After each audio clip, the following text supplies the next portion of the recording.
Һәр кешегә кирәкле сыйфатлар. Аллаһу Тәгалә Коръәни Кәримдә Пәйгамбәребез саллаллаһу алейхи ва саллям турында шулай дип әйтә. Ул иң хәерле әхлак иясе.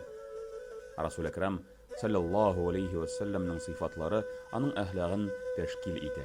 Һәм һәр кешегә бу сыйфатларга ия булыр өчен тырышлык күрсәтү һава кебек кирәк. Бу сыйфатларның берсе канәгатьлелек. Пәйгамбәребез саллаллаһу алейхи ва саллям кайчагында 2 ай буена су һәм хөрмә җимеше белән генә яшәргә туры килгәндә дә, 3 көн буена тәгам ризык капмаганда да язмышына зарланмый иде. Даими рәвештә Аллаһ Тәгаләгә шөкер итеп, барлык авырлыкларны һәм сынауларны зур сабырлык белән үткәргән.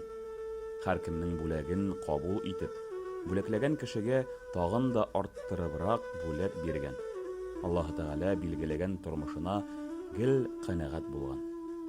Безгә дә Аллаһ Тәгалә тәкъдир кылган тормышыбызга канәгать булып, иң хәерле әхлак иясенә адым-адым якынайып, Раббыбызның ризалыгына ирешергә насыйп булсын.